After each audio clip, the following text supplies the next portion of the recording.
Hello, everyone, and welcome to our IEEE Young Professionals webinar today. Today's webinar is very interesting and a little bit different style than what we've had in the past. It's on technology in Hollywood, presented by Marty Schindler. He's a Hollywood industry advisor. He's also the CEO of Schindler, his company, which I'm sure he'll talk a lot about today. Before we get started, just some notes. My name is Matthew Carius. I'm the webinar specialist for the MGA Young Professionals Board. I'm also the vice chair for the communications and marketing side of the MGA Young Professionals Board.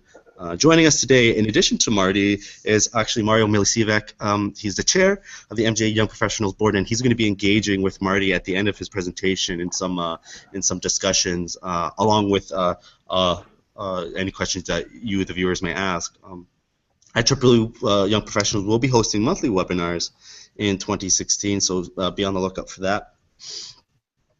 In terms of audience participation, like I said before, Mario will be kind of leading the discussion on this, but please, if you have any questions at all, just go ahead and type it in the question box below, and then we'll get those answers to both either Mario or Marty. In case you haven't noticed, we've been hosting free meetup events at global conferences, and this is going to be very much so stressed in the 2016 year, for at least for the MGA Young Professionals Board. We're going to be offering free meetup events at these high-impact global conferences around the world, hopefully one in each region. So in 2015, we had a great success in Region 5, South by Southwest. We were at CES last year as well, but then we're actually expanding that to all the regions, including Web Summit in Dublin. So, and I believe next year it's in Lisbon, or part of Web Summit will be in Lisbon. So please, you know, be on the lookout for these free events. And you don't actually have to attend the conferences to actually go to these events. You can just go to our event and still kind of experience them. Please connect with us online. We're on all these different avenues: Facebook, Twitter, LinkedIn, YouTube. Our YouTube page actually has almost 100 or over 100 videos from all those meetup events and all these webinars. So please check us out. I'm going to be talking a little bit about these two new career-based services we have, Mentor Center and Resume Lab, at the end of the webinar. So please stay tuned. And please, if you haven't joined us on our Young Professionals community, IEEE Collaboratech, please join us. It's going to be the hub of all of our Young Professionals events listed globally in 2016. So please check that out if you're looking for an event to go to in your area, or maybe somewhere where you're traveling to. So like I mentioned, today's webinar is hosted by Marty Schindler. He's going to be talking to us about the digital revolution in terms of what's going on in Hollywood and the technology that's actually been evolving in Hollywood, and of course how it relates to all technologies, related or not, to young professionals. So from that, Marty, thank you for coming, and Mario's on the line as well, but he'll join you later. But please take it away. Well, thanks both of you. I appreciate all the effort that you guys have done in preparing for today. Welcome, everybody. Hopefully you guys will, guys and gals, I should say, will have a lot of good questions when we're done. I'm going to talk about the future of technology, and you know what's going on now in the overall technology ecosystem is that we really are in a time of accelerating innovation. A lot of ideas that were out there a year ago, 5 years ago, and 10 years ago have come to fruition, and they've built on one another to get us to where we are today. So I really believe that technology of all kinds is growing at an accelerating rate. What was just a buzzword a few years ago, anywhere, anytime, any device, has truly become a reality. If any of you watched the Facebook earnings announcement yesterday, where 80% of their revenue now comes from mobile. Pretty significant. Google now, going back about a year ago, plus or minus, indicated that the majority of their searches are now on mobile devices. So along the way, with Facebook, with Google, with others, Digital technology has enabled new business models. From a Hollywood point of view, that includes subscription VOD, SVOD, electronic sell-through, video on demand of all kinds. Now, some of the things we're going to be going into, I'm going to be touching on from a real macro point of view, because this really could be an all-day seminar. You could do a seminar just on what's going on in production or what's going on in distribution or television. So primary topics today, we will talk a little bit about production, what's going on there, distribution of both feature films and TV. Feature films primarily from a cinema point of view, TV from all different kinds of distribution models. Talk a little bit about streaming video and the tech infrastructure, something that's particularly important.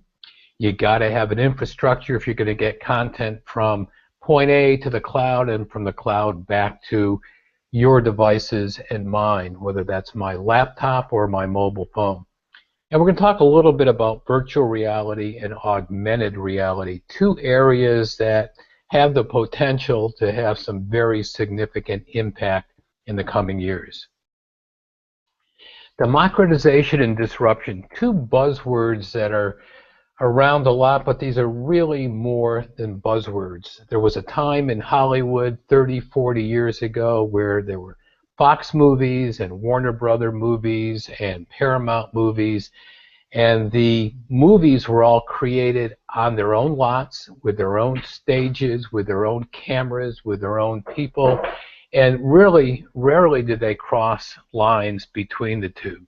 Today it's not unusual if you're a Fox movie and there's not room on the Fox lot to use one of the stages, you might rent a stage at Paramount or at Warner Brothers, or you might just go to one of the various incentive states like Georgia or New York or Louisiana to use their tools. So everything has really become democratized, and anyone can make a movie. You don't need to be a big studio.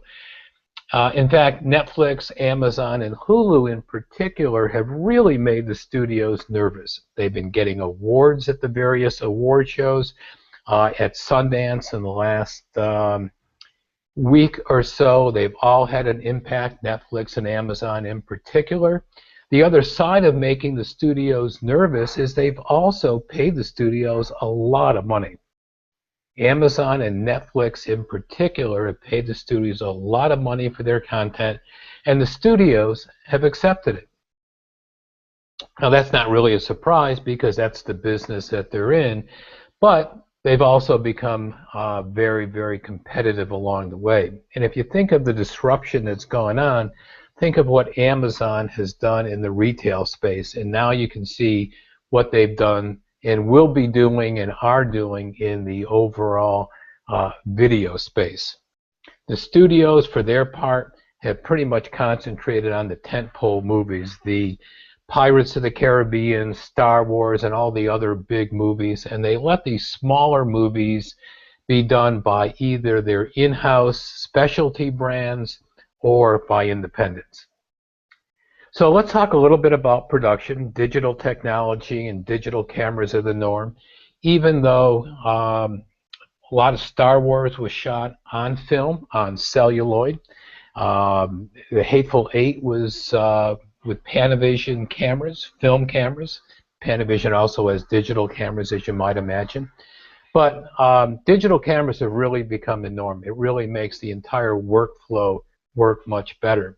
From a data center location point of view, from a technology point of view, when a show is shooting almost anywhere, even if it's on a lot or if it's out in some remote location, they get the data off the cameras just as quickly as they can. If they can get it satellited to the cloud, they do that. In some cases, they use bonded cellular, a phrase that many of you may be familiar with.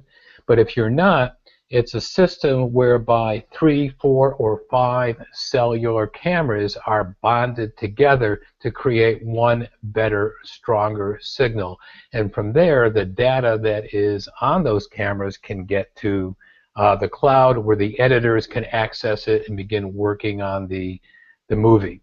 In other cases, productions have been known to take the hard drive, back up the camera to a hard drive, take those hard drives to a nearby data center where it can get uploaded from there. Most movies today are shooting digitally on at least 4K technology. That's 4,000 pixels in order to future-proof the content. Now, if you are a Kodak, and Kodak used to pay me to say this 20 plus years ago, film, celluloid, is at 4K if it's all the data is gotten off that piece of celluloid. Today, but the movie projectors and other computers that were used for post-production could not necessarily handle 4K data going back 15 or 20 years ago. That's no longer the case. And so the studios and others are shooting in 4K, sometimes in 6K, selectively with 8K cameras. The Sony has an 8K camera in order to future-proof the content. And we'll talk a little bit later about new 4K TVs. From a production point of view and a technology point of view, there are very sophisticated computer graphic tools that are used to create images. I've been a 20-year member or 18-year member of the Visual Effects Society, the big awards program coming up next week. When you look at the various productions that are in contention for those awards, Star Wars and Mad Max and Ex Machina and the others, and hopefully you've seen some of those, you can realize that if an image can be imagined, it can be created. The only thing that is a limiting factor is whether or not there's enough budget and enough time, and those two go hand in hand in order to create those images. From a technology point of view, drones are going to become more and more prevalent. No, not because Amazon's going to drop a DVD or a Blu-ray player or some other product on your front lawn. The drones and several companies in particular have been using drones from a safety point of view to be able to attach cameras and get the kind of shots that they might not be able to get otherwise with handheld cameras, or if they want to be able to do it from a safety point of view. Cinemas. Hopefully everybody goes to the cinemas. I used to use a phrase that if you don't go to the movies, my kids don't eat. They always shivered a little bit when I said that, but there was a trickle-down effect when I was working at different studios that when you bought that movie ticket, a part of that movie ticket came to my paycheck. Attendance has been down at North American cinemas, even though the box office hit a record high last year, a little over $11 billion, partly on the strength of Star Wars in the last couple of weeks, but really it was a year-long event, and there's a lot of good movies that contributed significantly to that. Premium large format, abbreviated as PLF, with IMAX and Regal and other companies' brands in there as well, was a very key positive. People are looking for something they might not be able to get at home. And that's where IMAX and the other premium large formats have really played a key role. Similarly, IMAX and Dolby and a couple of other companies are getting very much into laser projection. Barco, NEC, and Christie are also into that. They want to make the viewing brighter. They want to make it better in the cinema for you and for me. And in particular, they want to make 3D cinema brighter. Even though 3D has plateaued, the images still are there. They're plateaued to somewhere between 25 and 30% of opening weekend box office. Still a fairly hefty figure, but laser projection is making that home viewing experience even better. Cinema screen of the future is something that I believe very strongly in. If you look at today what is a 40, 50, or 60-inch flat screen TV that many of us have in our homes, it's not hard to imagine that in 5, 8, 10, 12 years, whatever that number is, one of those large flat screen TVs will be 40, 50, 60, or 70 feet. And that might be that cinema screen of the future. And there's a lot of reasons for that. One is brightness. Second reason is they can. And the third reason is the generation that's coming up, the young professionals such as yourselves, are used to watching things on a very bright screen, whether it's the bright screen in your iPhone or your Android device, maybe your Microsoft device, or on the flat screen you have at home. You're used to that brighter image, and at some point in time, maybe beyond the laser projection, you're going to get one of those big screens that will fill the whole wall in that movie theater. The movie theater is still of primary importance because from a feature film point of view, it launches all the subsequent windows for VOD and others, and people still like the communal experience of sharing a movie in an auditorium with other people. All that said, the large growth is coming from outside the U.S. China in particular is now the #2 country in the world in terms of box office, and by sometime in 2017 it's predicted it will be #1. Television, right now there's an overabundance of content. Resistance is futile is a headline that I read recently. Resistance is futile, broadcast goes IP. We're in a transition where streaming is the norm now for a lot of channels. It's just going to take some time for the Comcast and Time Warners of the world to begin switching from regular video broadcast to IP. And one of the reasons for that is big data and data analytics. When you and I watch something on Netflix or on YouTube, the people who own the data for those shows know exactly what you've watched, when you've watched it, when you signed on, how many episodes you watched back to back to back, and they have a lot of information that they can use to feed you ads or just to know where the storylines are going and what they should be doing with future content. For those of you who have followed me on Facebook or Twitter, you'll know that, or read my newsletters, you'll know that one of my favorite phrases is comics reflect reality. I read the comics daily. It's part of my passion, part of my pastime. And when you read them often enough, there's a lot of reality in those. This is just one of those. And it's also a generational change.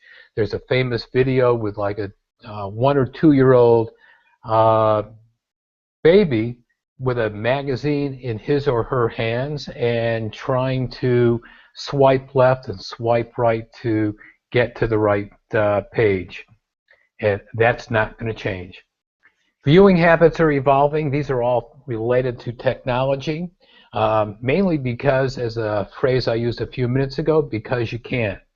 Binge watching on Netflix, which made it famous, is more than a passing fad, but they didn't originate it. The original binge watching was really on TV, on DVD. In the early days of home entertainment, TV shows came out occasionally, and I mean occasionally, on VHS or beta tape. People didn't buy them because you could fit one episode, maybe two on a tape. But when DVDs came about in on or about 1997, the studio started putting a full season of shows on one DVD and selling it, and usually selling it just before the new season started. And people got accustomed to watching a whole season on DVD in a short period of time, catching up with what they hadn't seen during the year and getting ready for the new season. Cord cutters, cord shavers, cord nevers, phrases I won't define for you because you probably know those, have become a very important facet of how Hollywood and the industry looks at what's going on. But there's a new phrase that's out there now, broadband cutters and nevers. where there's a significant part of the population that is going smartphone only, partly because they can, partly because of cost. There's a certain segment of the adult population that is not buying broadband because it is too expensive, or they get access to it elsewhere, so they don't have broadband at home. Right now, that's about 13% of U.S. households. Keep your eye on that because it's a trend that is going to continue. Advertising is what drives television for the most part. Mobile dominant right now. I mentioned that 80% of Facebook revenue came from mobile. New technologies on the horizon related to advertising come about that I put under the categories of facial recognition and eye tracking. Just as you and I have a camera, webcam built into our laptops, next generation or 2 generations from now, TVs will have that same camera or a similar camera built into it. So when I walk into the living room, I'm going to hear, "Hi, Marty. What would you like to watch today?" And it's going to know whether it's me. Now, there are privacy issues, so there's opt-in that will be used for that. At least that's the way I understand it. Similar to the way facial recognition will know who's in the room, it's also going to be able to track your eyes. I go into a little bit of this with a newsletter I wrote recently about technology that I saw a couple of weeks ago at CES. Knowing whether you are watching the screen, whether you're watching your second screen, your laptop or your phone or your tablet that's in your lap, or maybe watching the person that you're with, but that camera is going to track your eyes and know whether or not you're watching the advertising. Future aspects of television, voice and gesture control, saying to my Google Voice, "Put on Star Trek, please." And that's going to continue to be a very important part of it. Remote controls now have voice control built into it. Dynamic ad insertion. A lot of people, 51% of the population or thereabouts, have DVRs in their home, so they record stuff and watch it at a later date. But that Thursday night TV show that played live that shows the movie ads for a movie that's opening up the next day on Friday, when you watch that show that's been recorded and you watch that a week later or 3 weeks later or 3 months later, the system has the ability and will continue to build that capability of inserting ads specific to your viewing habits. So if the show was a Thursday night show and it had movie ads for figuratively tomorrow's tomorrow's feature films, 3 months from now on a Thursday, it might feed you what that ad is for that next Fox show. Cognitive technology and artificial intelligence as well built into future advertising. And I already mentioned big data and analytics. The broadband infrastructure, it's driven by cable today. It's been disrupted by Google Fiber. I mentioned the home broadband may have plateaued. 70% of U.S. households have home broadband. Remains to be seen if that's going to plateau or how quickly that will drop. The various telephone companies have been a little slow to react. You get very, very poor broadband bit rates from a telco. A DSL is like 6 megabits. You can get significantly higher on cable, and you certainly can get significantly higher with Google and other fibers. But there's a spectrum auction coming up in a couple months where local television stations are going to give some of their over-the-air spectrum back to the FCC. They will auction it, and that's going to create more home broadband, more cellular broadband for those that are relying on smartphone only. Drivers of the future technology, very quickly, got a Super Bowl coming up. There's going to be a lot of hot technology in there. I'm expecting to see a significant number of simultaneous live streams coming out of that, which means the infrastructure's got to get built for that.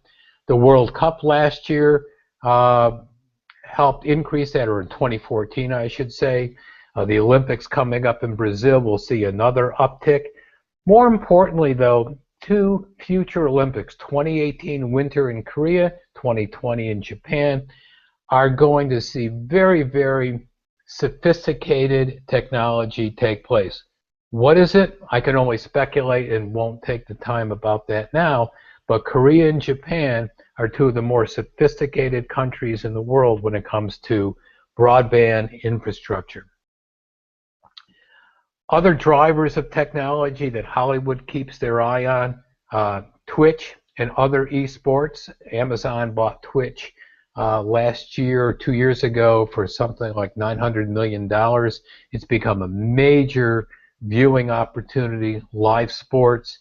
It comes under the heading of, let's say, my generation, saying, whoever thought people would sit home and watch a video game as a sport? But it happens a lot, something that started many years ago, to the best of my knowledge, in Korea, where gaming is a major, major pastime. And it's just going to continue with that and other esports. Election season here in the U.S. is going to see another driver of technology, following a lot of candidates around. 4K and HDR, high dynamic range, two technologies that will drive what happens in the future with your TVs. 4K has been talked about for a while. There is a base of television sets out there now, but newer ones will all have high dynamic range. Darker blacks, whiter whites. And 8K, few years down the road. A couple of years ago, Sharp was the only one at CES that showed 8K televisions. This past year, several other companies, including Samsung and LG and a couple of others, had 8K televisions. Virtual reality, if you're not familiar with it, you've been hiding under a rock. We're still in the early days of development cycles, though. A lot of content is being developed. Some of it's going to be for live viewing, maybe watching a basketball game or a football game, and a lot of archived viewing as well. Google has shipped something like 5 million Google Cardboard pieces and reported today 25 million VR apps have been downloaded from Google Play. Cameras and workflow are in development. The cameras require a 360-degree view. A lot of companies are getting those out into the marketplace today, from larger camera systems to a block that might hold 6 or 8 or 10 GoPro cameras. AR, augmented reality, is probably going to have more commercial users than VR in the early days. A lot of VR coming out is going to be for gamers. We'll see what else people latch onto. The major viewers are not yet released. Google Cardboard is out there. Samsung came out with their Gear late last year. It does require having a couple of different of their phones to be used. Otherwise, if you have an older Samsung phone, you're out of luck. But Facebook and their Oculus system, Sony and their Morpheus, or actually it's going to be called PlayStation VR, HTC and Microsoft all have viewers, whether for virtual reality or augmented reality, coming out. And all the studios are taking notice. All the studios are getting involved in it. There's a great piece that I saw recently for The Martian that was done in virtual reality in conjunction with the movie The Martian. And with that, I want to turn it back over to Mario for questions that he may have, and to any questions I hope all of you have. Hey Marty, this has been really eye-opening and a fairly comprehensive summary of what's going on, what's happened, and kind of where we're going. I find it really inspiring how Hollywood kind of drives this entire electronics industry. That's kind of my background. And I want to talk a little bit about virtual reality first. What technology do we have today that's really allowed us to kind of embrace that, and but what's missing as well. We keep saying, okay, we have this potential, great potential in virtual reality, but what is it that's missing right now that's preventing us from embracing it today? Maybe there was something at CES that you saw that you can speak to. Well, the whole VR and AR area at CES was a frenzy. There were lines around the Oculus booth, for example, constantly. I walked through that area twice, both the same day, but several hours apart. And the whole area was a frenzy. People are excited about it. People are interested about it. But what's lacking right now is getting those viewers out there. Oculus has been talking about their viewer for about 1.5 years. Finally, they're taking pre-orders. I think the release date is something like the end of March. With that, you need to be able to have a high-end laptop, or they're saying desktop as well, in order to drive the viewing. We'll see how that does, and we'll see who buys. From a camera system point of view, there are a number of sophisticated cameras out there, Jaunt VR being one of them. Google and Dolby and IMAX are some of their investors. NextVR has a camera system. But there's a lot of GoPro-based systems, and I use GoPro both with a specific name of GoPro or GoPro type of cameras. The whole industry is still progressing. Workflows are being worked out, from how do we get the images off the 6 or 8 or 10 cameras that are part of the system, how do we stitch the images together, and how do we get that image out there if you're watching it on a Samsung device or on Google Cardboard, or if you're going to watch it on an HTC or on a Sony device. So these things are still being worked out, but I have a lot of confidence that they will get worked out. I'm not an engineer, don't pretend to be, but I do think that the engineers that are working on it are going to come up with all the solutions that we need. It will take some time. It sounds like what we need is that entire ecosystem to be adopted by both the users and the developers. But what I'm curious about is, you mentioned at the very beginning of your talk that we're going towards mobile. Everything is going towards mobile. Our mobile viewing experiences are numbering our kind of at-home, sitting down experiences. Does VR have any integration into that mobile space, or is there some cross between them? How do you see that kind of playing out? Well, the integration is the fact that in a Samsung Gear, for example, you need to be able to have a Samsung S6 or a Note 5 phone in order to insert that into the device. So there's the mobile aspect of that, and you can watch. You're going to be able to watch images on that device that are either resident on your device, meaning you downloaded the file and you're watching it play back from the file, or you're streaming it from the cloud. Right. Just on the topic of mobile and mobility, I want to jump to the skies a little bit and talk about drones, actually. So, you said drones are going to become much more prevalent, and obviously, one of the challenges now is the weight of their payloads, and how powerful can you make this drone such that it can sustain itself, all of its electronics, its motors, its battery, and now you're also attaching an 8K camera to this thing.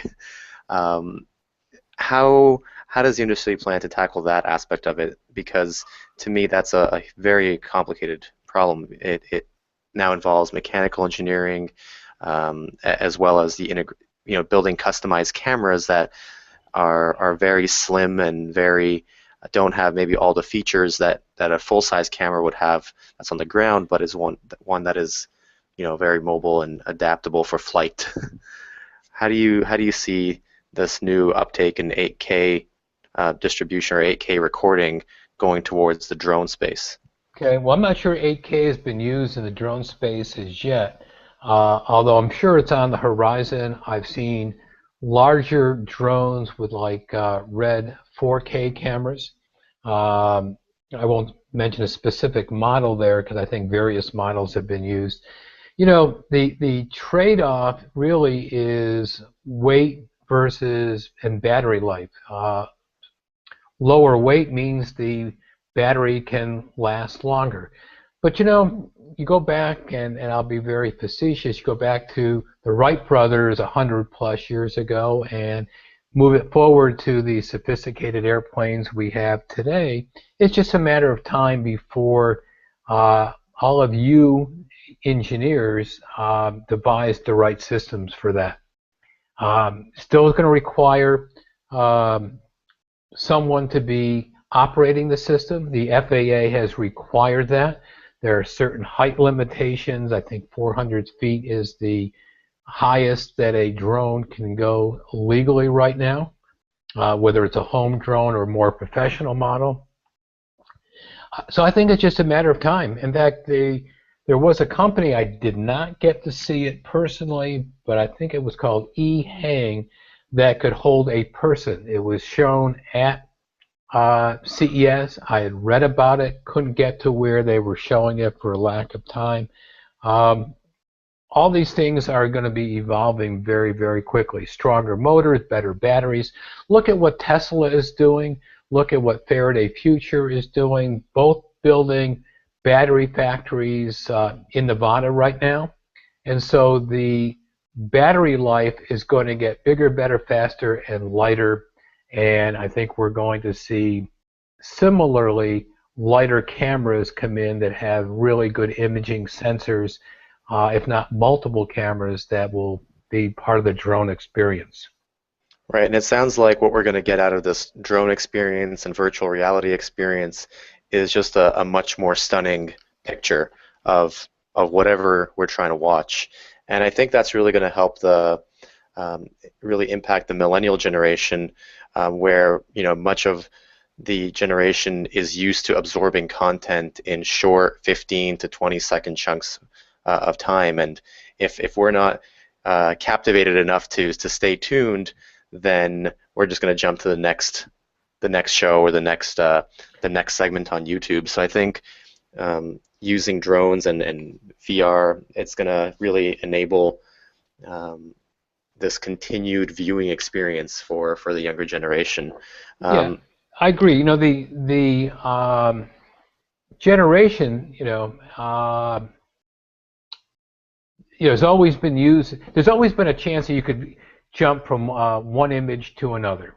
The remote control for your television isn't something that the millennial generation originated. So what show you and I or your parents or my parents were watching on TV, if it didn't hold my attention, click, you're somewhere else. Same thing when the internet came to our laptops and our desktops. Another vendor, if you didn't like what was being sold on eBay, you could go to Amazon, you could go to some other store, and you're only a click away. Part of the difference is that shorter content. I think the shorter content is going to be a part of VR for an extended time until the viewers get easier and lighter to use, which is why I think augmented reality and augmented reality type of glasses versus the Oculus or Samsung type of viewers for VR are going to probably take hold more, because it's going to be easier to sit there and wear a pair of lighter glasses than a big headset.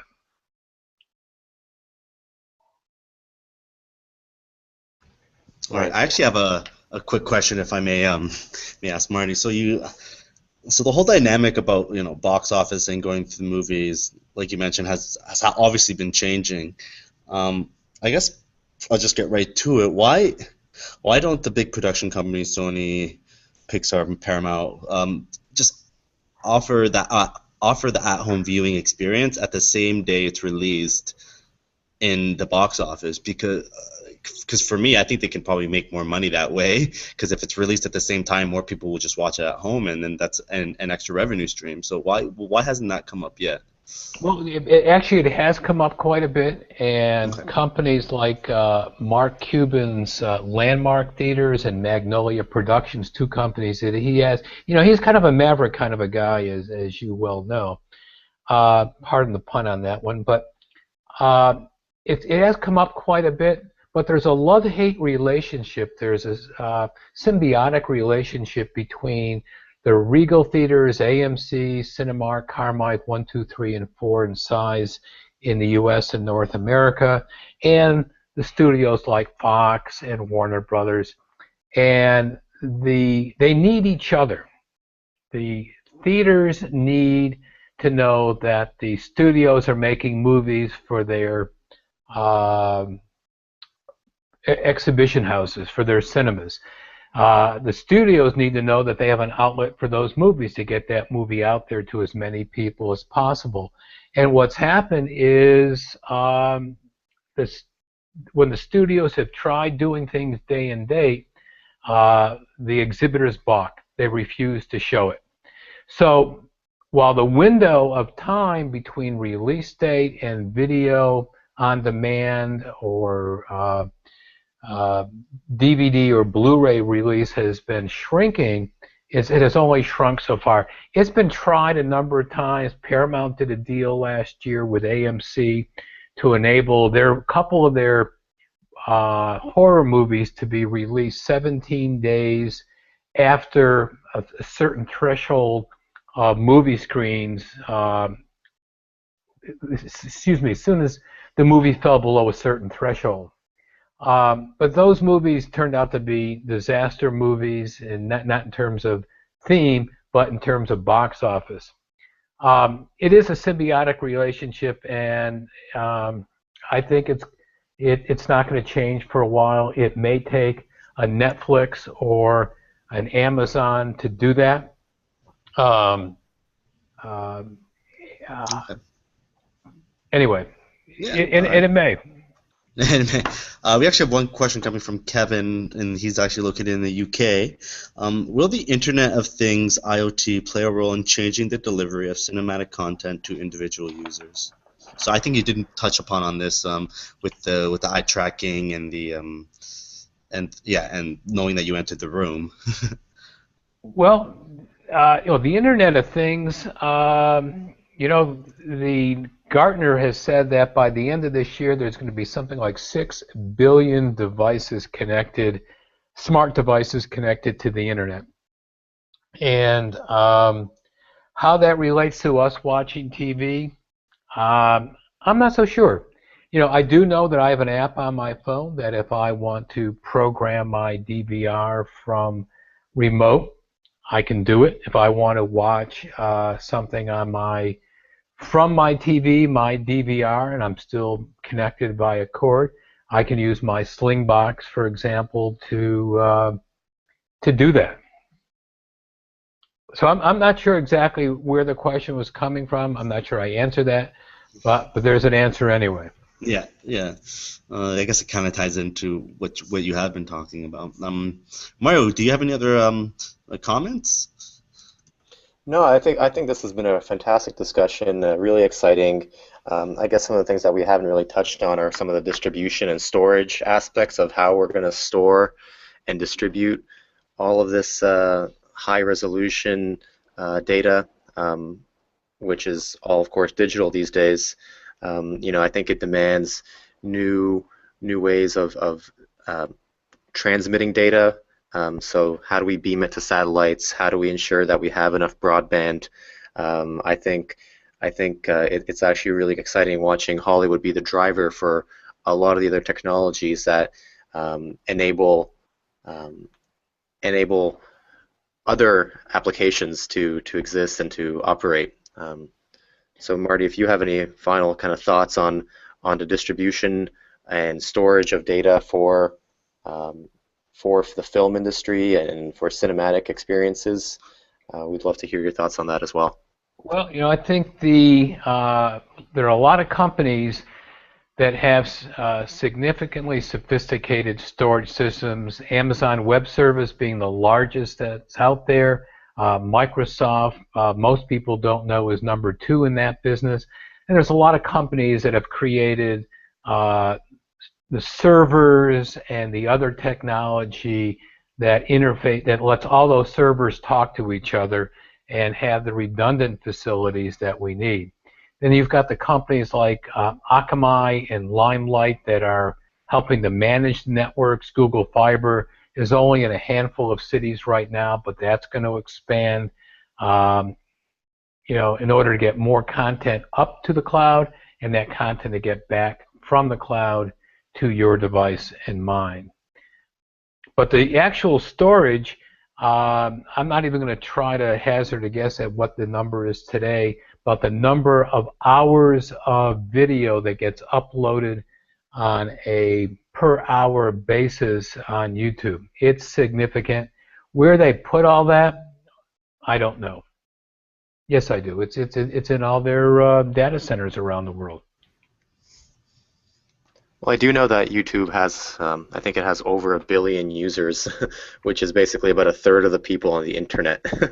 And I know it's hundreds of hours of, or hundreds of millions of hours viewed each day. So definitely, definitely a lot of amount of content. And I think what's interesting about YouTube is that I think there are certain age brackets that are targeted as well.